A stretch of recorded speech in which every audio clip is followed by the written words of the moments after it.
haven't told many people this, but in my head, I've got thousands of secret worlds all going on all at the same time. I'm also autistic.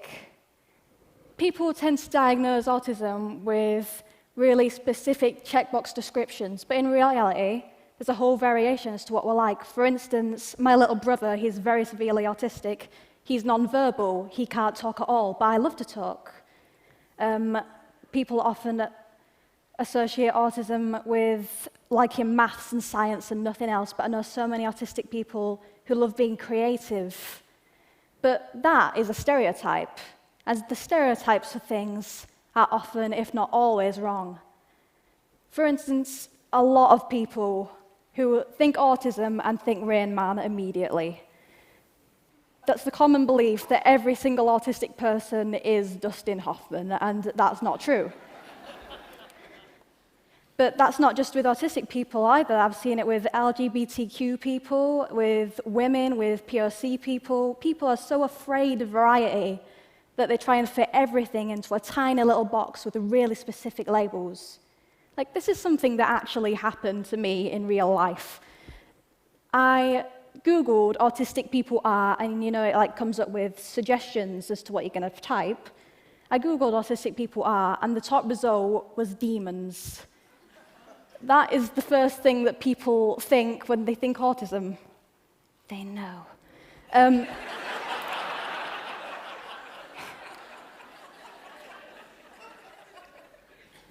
One of the things I can do because I'm autistic, it's an ability rather than a disability, is I've got a very, very vivid imagination.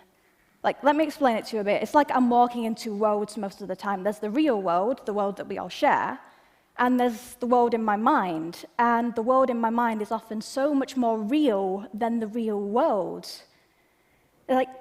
It's very easy for me to let my mind loose because I don't try and fit myself into a tiny little box. That's one of the best things about being autistic. You don't have the urge to do that. You find what you want to do, you find a way to do it, and you get on with it. If I was trying to fit myself into a box, I wouldn't be here. I wouldn't have achieved half the things that I have now.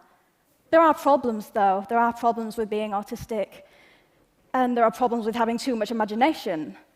School can be a problem in general, but having also to explain to a teacher on a daily basis that their lesson is inexplicably dull, and you are secretly taking refuge in a world inside your head in which you are not in that lesson, that adds to your list of problems. Also, when my imagination takes hold, my body takes on a life of its own. When something very exciting happens in my inner world, I've just got to run, I've got to rock backwards and forwards, or sometimes scream. This gives me so much energy, and I've got to have an outlet for all that energy. But I've done that ever since I was a child, ever since I was a tiny little girl, and my parents thought it was cute, so they didn't bring it up. But when I got into school, they didn't really agree that it was cute. It can be that people don't want to be friends with the girl that starts screaming in an algebra lesson. And this doesn't normally happen in this day and age, but it can be that people don't want to be friends with the autistic girl. It can be that people don't want to associate with anyone who or can't fit themselves into a box that's labeled normal. But that's fine with me, because it shorts the wheat from the chaff, and I can find which people are genuine and true, and I can pick these people as my friends. But if you think about it, what is normal? What does it mean? Imagine if that was the best compliment you ever received. Wow, you are really normal. Compliments are, you are extraordinary, or you step outside the box, you're amazing. So if people want to be these things, why are so many people striving to be normal? Why are people pouring their brilliant individual light into a mold? People are so afraid of variety that they try and force everyone, even if people who don't want to or can't, to become normal. There are camps for LGBTQ people or autistic people to try and make them this normal. And that's terrifying that people would do that in this day and age. All in all, I won't trade my autism and my imagination for the world. Because I am autistic, I've presented documentaries for the BBC. I'm in the midst of writing a book. I'm doing this. This is fantastic. And one of the best things that I've achieved, that I consider to have achieved, is I've found ways of communicating with my little brother and sister, who, as I've said, are non-verbal, they can't speak.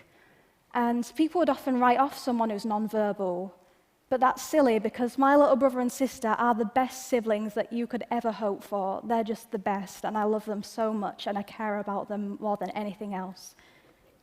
I'm going to leave you with one question.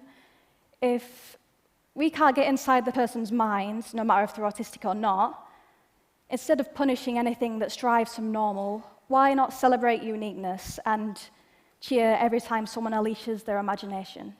Thank you.